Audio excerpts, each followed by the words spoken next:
Hello and welcome to Obinna TV. So basically, I look at this is the Daily Show KE. I basically look at the top issues in Kenya, Africa, and the world. So for now, I will be looking at Eric Latiff's move to a national fame. What does it mean? Talk about what does it mean for urban radio, and of course, also Janet Mbugua is moving to NTV. So basically, after leaving Citizen TV, Janet Mbugua is moving to NTV. Then basically, that is has Roto lost the Mount Kenya vote. That is has Roto lost the Mount Kenya vote. Then basically, should the middle class in Kenya get more involved in politics? That is, should the middle class in Kenya get more involved in politics and in ideas? Can a company have the resources of a multinational but yet have the speed and agility of a startup? That is, can a company have the resources of a multinational but yet also have the speed and agility of a startup? Can a company be large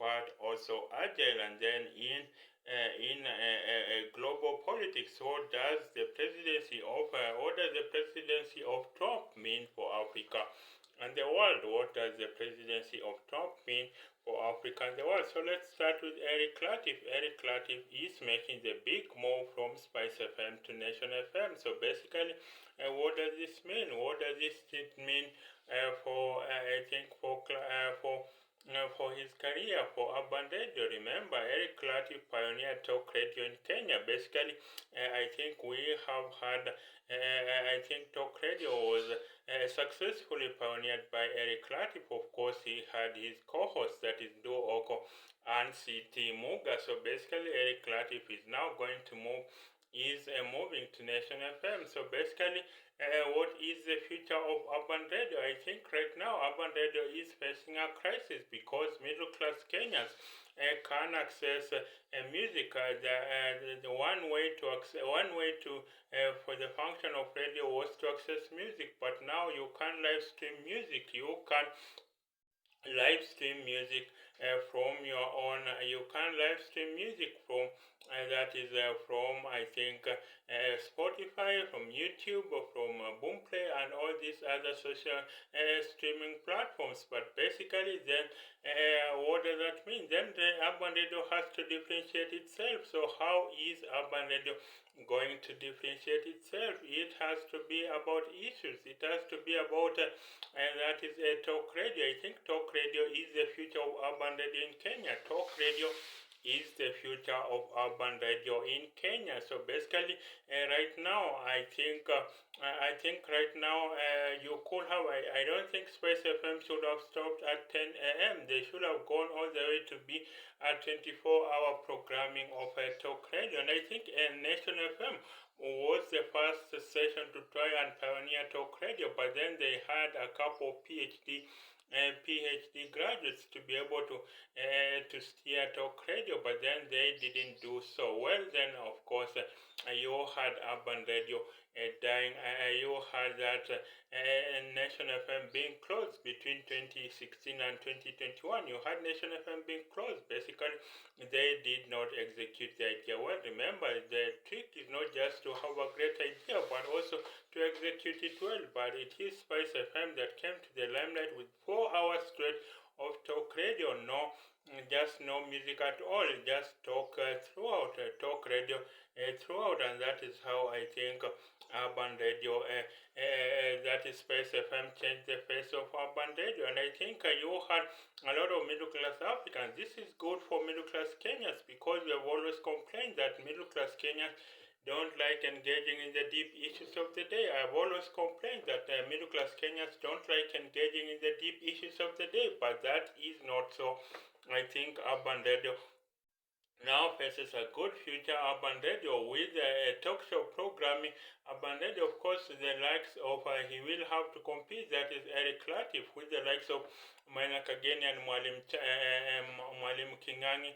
Maina Kageni and Mwalim Kingangi with, of course, they talk about relationships, although sometimes when an issue is pressing, maybe such as the impeachment of Rigathi Gachagua, then they switch, or maybe when a prominent Kenyan has died of cancer, then they switch the topics and then talk about that issue. But then, of course, they will be facing relationships. Some Kenyans really want that kind of stuff. They are not interested in the deep issues of the day. They want such structured content of relationships, and of course, celebrity gossip of the likes of maybe Hot 96. Then you have at Hot 96, you have Jeff Koinange, who I believe people listen to him not because of Hot 96, but because he is a platform in his own right. That is Jeff Koinange. So you can imagine that urban radio competition will be interesting between Eric Latiff, Jeff Koinange, between Eric Latiff, Jeff Koinange, and I think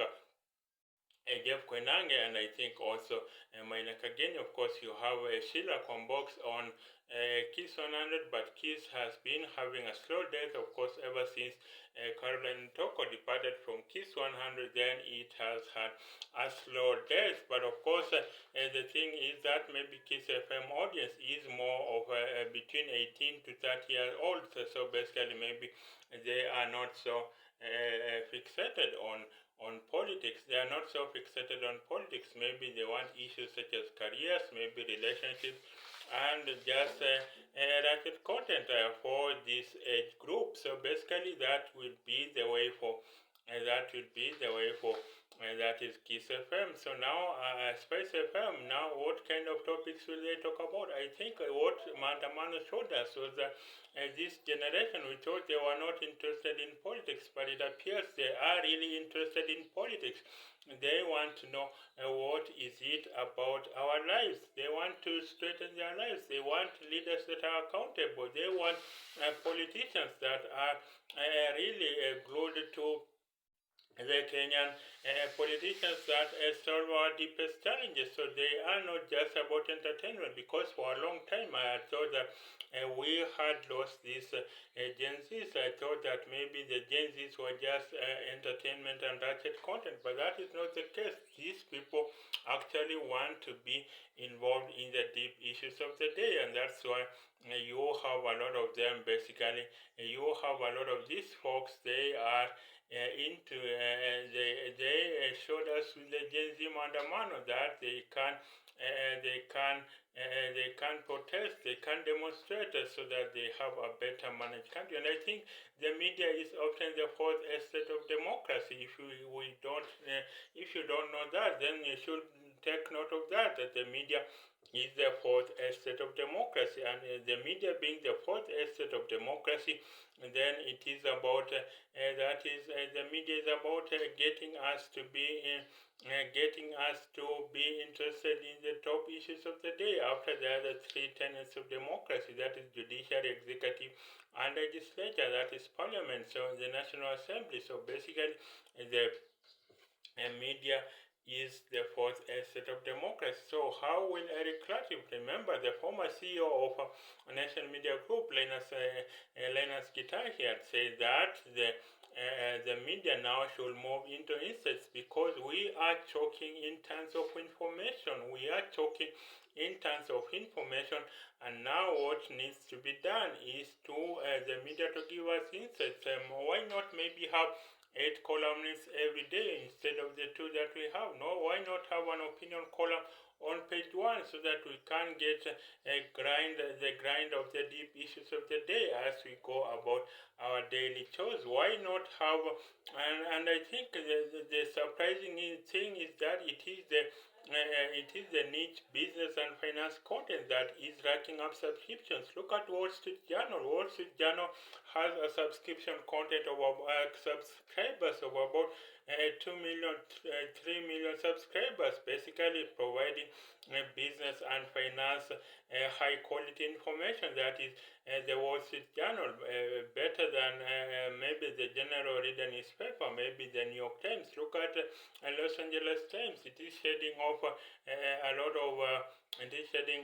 of subscribers. Basically, I think business and finance journalists are doing well, and so maybe what this, and I think maybe that's what the likes of Nation are pioneering. The Nation website, they are also trying to have some content for free, and then majority of the premium content they are having it under subscription, under paywall, so that then you can pay to read those newspapers. So that's about Eric Latiff making the big switch from that is Spice FM to Nation FM, and it will be interesting to watch how the media landscape changes, so that then we can be sure, because you have competition from social media, because now people can get things on social media for free. You have the likes of Cyprian Nyakundi, you have the likes of Amerix, you have the likes of Maverick Kaoko giving us free news, and basically that is the way we are going to be able to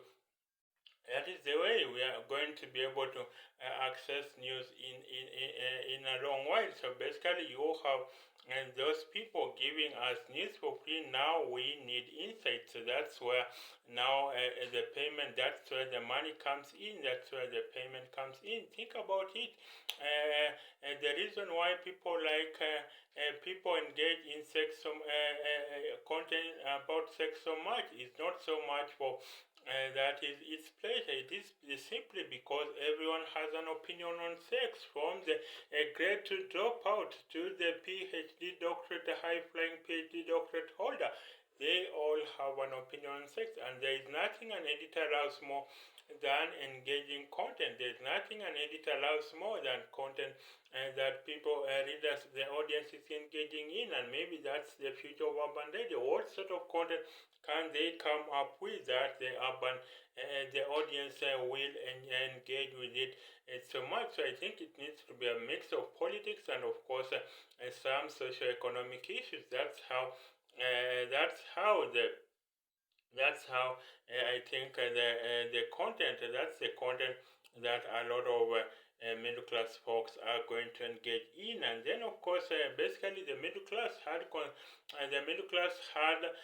created their own parallel state of upper middle class careers and small business excellence. The Kenyan middle class, and I think the African middle class, had created a parallel state of private schools, where they take their kids to private schools, so they don't have to deal with the bad quality education of the bad quality education of I think the bad quality education of our public schools. And then they had they live in gated communities, so basically they live in gated communities, so they don't have to they have generators, so they don't have to have maybe a backup generator, because they already want, so they don't experience power blackouts. And then, of course, you have them taking private healthcare insurance, but then when they get a debilitating disease, that is when they realize that when they get a debilitating disease, that's when they realize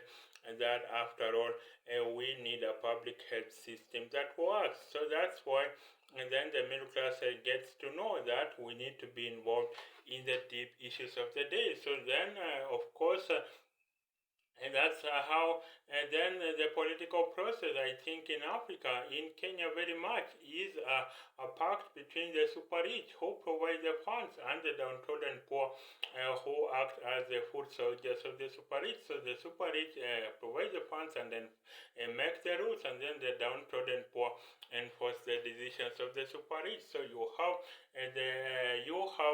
the middle class being left out of the process. But that was until Maandamano. That was until the Gen Z Maandamano of June. That's when we realized the middle class now, they want to be involved in the deep issues of the day. And that's a good thing. And that's why we need an urban media that works for all of us, so that then we can engage in the deep issues of the day. So that's it about Eric Latiff making a big switch to Spice FM, to Nation FM. And then, of course, you have Janet Mbugua. She will also be leaving for, she will be anchoring news for NTV. So after many years at Citizen TV, you have that is Janet Mbugua going to NTV. So it seems NTV is up, Nation Media Group is up in trying to woo the biggest talent. That's how Royal Media started out, because you have Citizen TV. Citizen TV was made big in part by the local programs such as Papa Shirandula and, of course, Inspector Mwala, and, of course, the big one at that is Tidy High, of the likes of Freddy and I think Tidy Hike is what helped bring Citizen TV to the limelight, and of course also the Nigerian movies, that is Afro Cinema, continues shortly. Who remembers that best?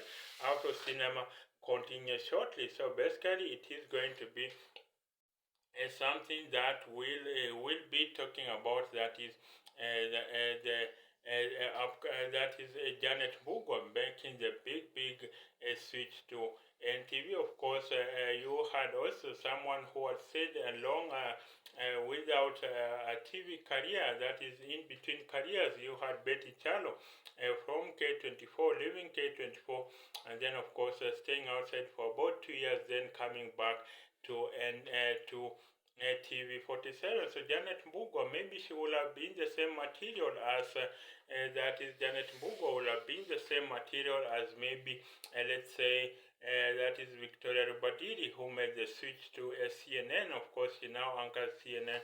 I think Marketplace Africa, that is Victoria Rubadiri, that is Victoria Rubadiri, the former co-anchor anchor to Jeff Koinange on Sunday Live before she was replaced by Olive Barrow. So you can see that very much the media landscape is changing. But how are the media managers? That is, how are the media managers coping with that, with the changing media landscape in Kenya? So how are the media managers coping with that? So then that's it. Then now I will switch over to politics. Has President Ruto lost the Mount Kenya vote? That is, has President Ruto lost the Mount Kenya vote? Basically, it appears that President Ruto is now in final realization that he has lost the Mount Kenya vote. You have the likes of Rigathi Gachagua, you have Ndindi Nyoro, and Ndindi Nyoro is not sure whether to support the government or to criticize it. So he has largely kept off giving his views on politics. But then, of course, remember, President Ruto got 47% of the vote from Mount Kenya. So you can imagine that's quite a big chunk of the vote. 47% votes of the votes that President Ruto got came from Mount Kenya. That's nearly half. So we could say Ruto got half of the votes from Mount Kenya. So I think if he does not think of a way of plugging these votes, then he will be in. He could be the first one-term president of Kenya. Of course, you have his surrogates. You have his errand boys, such as Oscar Kipchumba Sudi, saying there has never been a one-term president in Kenya, and Ruto is certainly not going to be the first one-term president. You have the likes of Oscar Sudi proclaiming from the mountain, from the rooftops, that Ruto will not be the first one-term president of Kenya. So basically, I think what do they tell us? Maybe they could rig the 2027 vote, but I think if President Ruto does not find a way to be able to bring in other votes, then he will basically lose the 2027 vote. I don't think Kithure Kindiki has the power to put all of the Mount Kenya vote with him. Remember, he comes from Mount Kenya East, and they play subservient to the Kikuyu vote. So the Kikuyu vote, I don't think, will go with Kithure Kindiki. And that's something that I think we must talk about. But what happened to the talk about issues? What happened to the talk about ideology? That's why our politics is not moving forward. And that's why the Gen Zs want us to be talking about issues. They want us to be talking about ideology, about what is your ideology. In Kenya, in Africa, we need just two parties, a left of center party. That's about equality of opportunity, and a right of center. That is where you can never put a word on a teacher or a doctor, and a right of center party. That's about individual dynamism, pulling yourself by your own bootstraps, about the creative genius being the anchor of economic growth, being the anchor of enterprise. I think that's how you get a right of center party. So that's how Kenya should be. We need, and Africa, I think in general, we need just two parties. A left of center party, that's about socialism, that's about equality of opportunity, bringing everyone to the same starting lineup, maybe through high quality education that is free, and of course business capital availing, bringing maybe we socialize healthcare, we socialize education, so that we can have these things, free education up to university, so that a poor person has the chance to be able to read for free all the way up to university. But right now, it is not free at all. If it is going to be free, then it is going to be of very poor quality. So we need that right now. Look at the number of students that graduated from high school. That's 246,000 students. So where will they get opportunities from? Where will they get opportunities from? So basically, I think we need to be able to have just politics of issues. And if we discuss issues, then we kill tribalism. We kill tribalism in our politics, because right now what happens, you have someone proclaiming that the kingpin of Kikuyus, so then if you want to access the Kikuyu votes, you must pass through the kingpin of Kikuyus. If you want Kalenjin votes, you must pass through President Ruto. If you want Luo votes, then you must pass through Raila Odinga. So of course, the Luyas are disunited, but they're also trying to forge a unity of sorts, so that they have a Luya kingpin and that you have to pass through. So that is what is Kenya. That's what is Africa, this politics of tribe. And basically the difference between the ruling party and the opposition party in Kenya is not in tribe, is not in ideology, but in tribe and region where they draw their support from. So that's the problem with our politics, and that's why we need to be able to have politics that is based on issues. Why can't we have, for instance, candidates undergoing a civic test, and then those who pass that civic test then get the ticket of the party, instead of having whoever contributes the highest to the campaign kitty then gets nominated? What if we had candidates sit for a civic test? We test them on the ideologies of the party, on what the party believes in. I think even that's what happens in Britain under the Conservative and the Labour Party. I don't think they have primaries at all. They just have maybe internal resolutions, maybe in passing through in candidates sitting for a test, and then those who pass that test they get to represent the party in the general election. And maybe that is what we need. We need politics of ideology. That's how we're gonna know, because look at the Democrats and the Republicans. They are just so far apart in everything that basically you know that when a Republican is speaking about the ideas, you know this is a Republican. When a Democrat is speaking about the ideas, you know this is a Democrat. For instance, the Democrats support abortion, so you know those who say the woman's body is a choice, so you know the Democrats will be talking about maybe abortion, that is a woman's body, it is a choice to do whatever it does. And then you have a Republican saying life begins at conception, you cannot kill an innocent child, that is life begins at conception. So basically they say that a child inside the womb has a life, so basically you cannot, that is killing someone, that's murdering someone if you're bold. So you see the arguments between the Democrats and the Republicans. Then you have the neoconservative, fiscal conservatives, favoring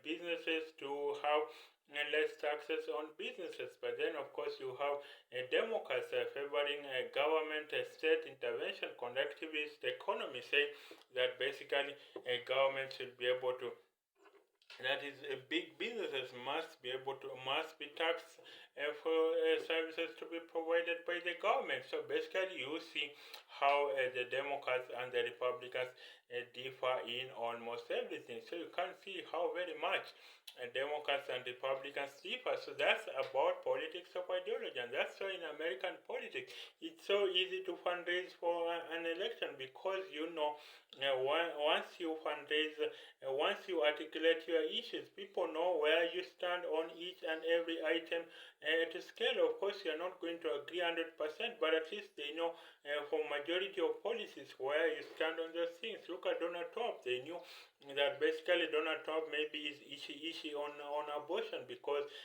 he had favored a total ban on abortion, but then of course came around and said a 15-week ban is effective, but then he stopped and said let it be up to the states, maybe when he saw that even his wife supports abortion. So basically you see the way politicians abroad in the West are able to stand on certain issues and then they proclaim those issues. That is how they get to be, and that's how they get to be. They get to differentiate themselves, and that's what I think should be happening in our politics. In our politics, we should be having left of center candidates about socialism, about liberalism, and then right of center candidates about conservatism, about and maybe pro-business policies. So, pro-business policies, whether it is fiscal conservative or social conservative, and then liberal, whether it is a liberal government or liberal in values. So, we need the kind of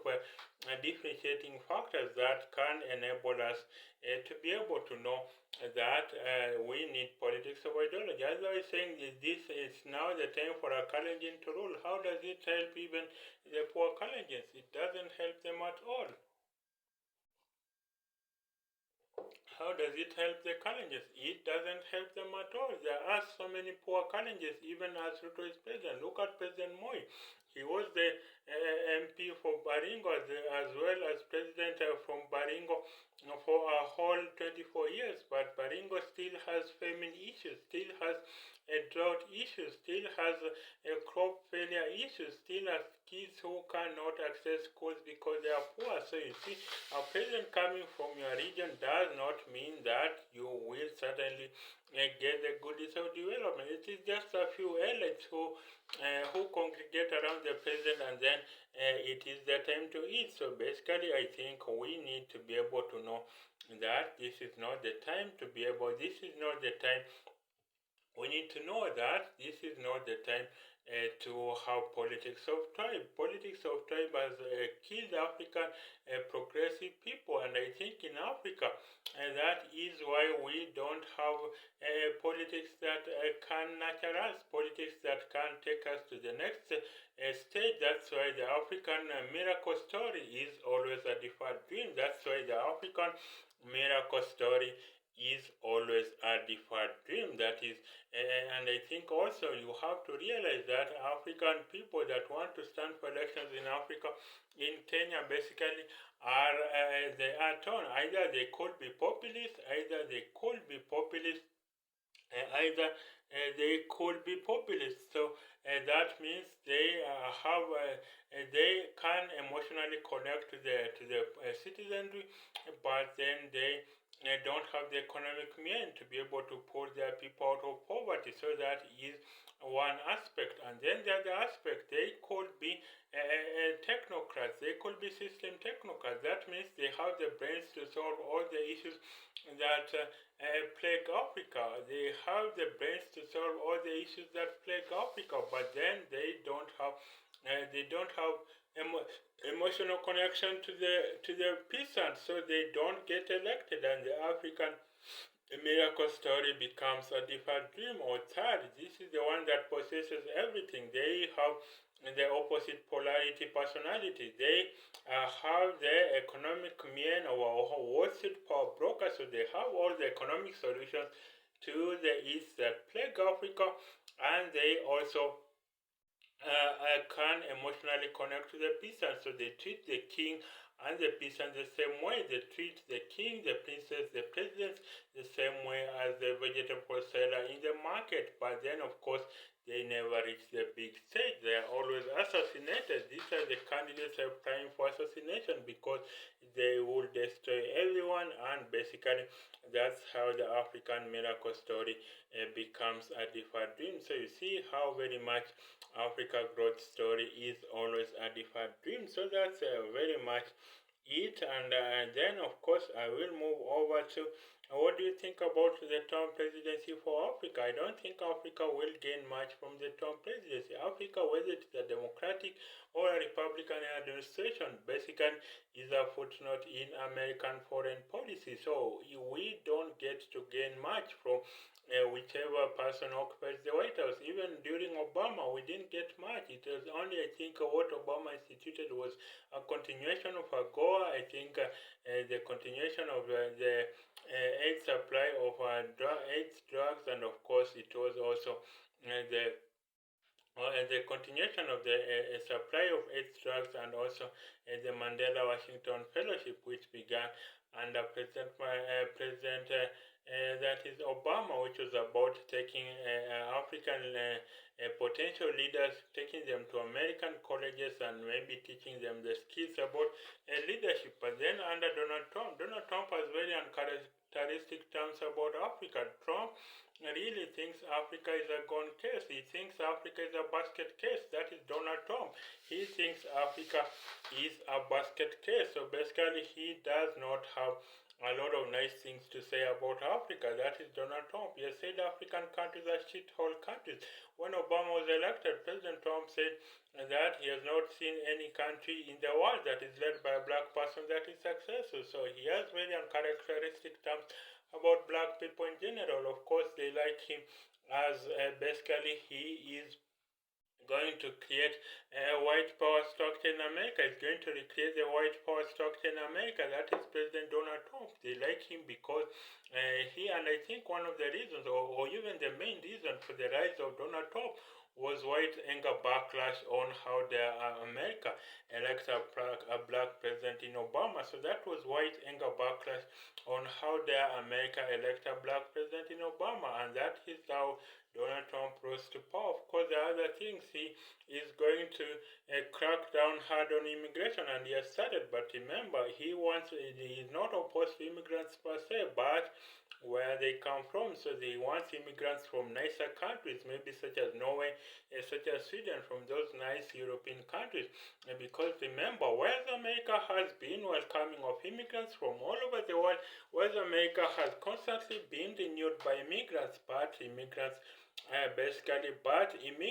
have, and that is, but America was purposely built to be a European satellite state. So America will always want to lean to Europe. So basically, I think it is a senator, an American senator, asked since when did America choose to abandon its dominant European culture. So basically, this is just about a European satellite state. That's America. So that's why Africa will not get anything. But remember, we have the resources. They sometimes keep us poor so that then they fund conflicts in Africa, they fund wars in Africa so that then they can take our minerals cheaply. So that's sometimes the United States, sometimes France, and of course Europe basically have subjugated Africa for the last 600 years. So basically, remember, America itself was a Native American founded by a blood that is near extinction of Native Americans, and then free labor of African slaves. That's how America's world was founded. So, of course, President Trump will not address that, but that's just the facts. That's just the fact of the matter, that America was founded by a near extinction. So, a near extinction of Native Americans, where they are almost all killed. That is the Native Americans, and of course free slave labor by Africans. So that means that is the foundation of wealth of America. But of course, then they will want to deny, they will want to say it is patents from Europe. But that came much later on. That did start in the process. It is the wealth from agrarian revolution. It basically now created the wealth for them to move on to factories and other so-called inventions. So they will not accept, President Trump will not accept that basically it is those things that make the wealth of America. And sometimes they are making a genuine point that our ancestors labored for this country. Why not provide the platform for them to be able to excel? I think sometimes the immigrants are making that's a perfect argument to make, that our ancestors labored for this land for free. So, of course, the African Americans that are slave lineage are the ones who will be the first to claim that, and I think maybe they deserve some kind of reparations. But now, under President Trump, we will be seeing what Donald Trump has in store for these African Americans of slave lineage. Because remember, there are two kinds of Africans in America. There are African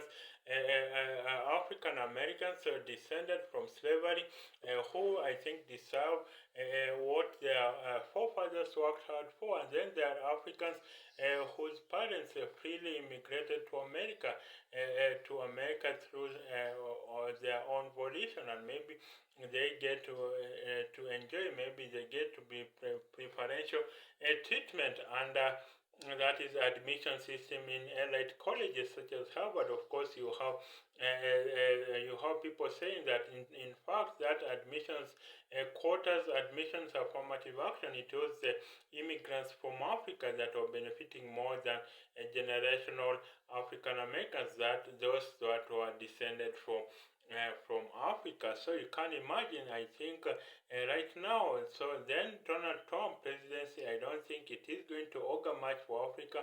We basically must build our own Africa, but I think also that expansion of European into America, they must also be cognizant that they are not the only ones who built America, that America was built by the native, near extinction of Native Americans, and of course free labor from African slaves. And then finally, in ideas, I'm asking, can a company be large but also agile? That is, can a company be large but also agile? Can a company have the resources of a multinational but yet have the speed and agility of a startup? So you had Nokia and Motorola, and they were the market leaders in feature phones, but they never transitioned to be the market leaders in search, and then of course in smartphones. And then of course you have IBM being the market leader in personal computing hardware, but it never transitioned to be the market leader in personal computing software. That was taken up by Microsoft, and then Microsoft itself never transitioned to be the market leader in internet giant. That was taken up by Google. Google itself never transitioned to be the social media leader. That was taken up by the likes of Facebook, X, Snapchat, YouTube, and TikTok, and the likes. And then of course Facebook themselves, the social media leaders, will not be the leaders in 3D augmented reality, where the person across the screen will seem as though they are in the same room as you. So this will disrupt online commerce, online shopping, online dating, online learning, telemedicine, online medicine. Basically, this will be disrupted by 3D augmented reality. So basically, for a capitalist, this is great. The fact that a company can be taken down, even worth trillions of dollars, can be taken down by a small nimble player, shows that capitalism is working right in reassigning resources. But then for capitalists, this is not much. This is just something that we should go away from, that basically we should be able to for a business leader, they say that is scary, that a person, a company that has billions of dollars, multi-billions of dollars, hundreds of billions of dollars sometimes in cash reserves, the fact that it can be taken down shows that there is no room for market incumbency. So basically, one solution, maybe spin off the R&D department, spin off the research and development department. That is how you get to have a company that spin off the R&D department. That is how you get to have a company that has, if you spin off the R&D department, that's how you get to have a company that is at the absolute bleeding edge of innovation. Maybe make the innovators report directly to the CEO. And I think for Google, it had a policy that one day of the week it was dedicating to employees to be able to work on their own personal projects. Of course, I think it died down. I think after some time, then of course Larry Page and Sergey Brin did not get to work on the idea so much, but that was the idea, that basically one day of the week they get to work on their own personal projects. So you can see how that idea did not go far enough. So you can see how very much a company can have the resources of a multinational, but yet have the speed and agility of a startup. But maybe every company will be undergoing extinction. Maybe that's just the way it is, that a living being is born, grows, becomes a baby, makes toddler steps, becomes an adult, and then it begins shrinking, it begins wrinkling, and then of course it begins wrinkling, and then of course dies out. So maybe that's the natural phenomena. Maybe we're fighting against nature to have a company that is large but also has the speed and agility of a startup. So you tell me, which company do you think can have the resources of a multinational but yet have the speed and agility of a startup? So that is in ideas today. And then of course so that's it. That is it. Finally, now you can get my two books. One of them is the 1% Continent: How Africa Can Raise Up, where I look at how Africa can be a great global power. Then, of course, the second book is about brain drain. How does Africa give us your best and brightest? How does Africa tackle brain drain? So Africa lost its most physically able during slavery, which was the economic differentiator of the time. So losing tens of trillions of dollars in that occasion. And then now during the knowledge economy, we are losing our best brains. So basically the economic differentiator of our time. So basically losing tens of trillions of dollars in that occasion as well. So how does Africa tackle brain drain? So that's it. Then now you can like, share, and subscribe. So that's it for now. Till the next, till tomorrow, for another edition of the Daily Show KE, Daily Show Africa, Daily Show World. Bye for now.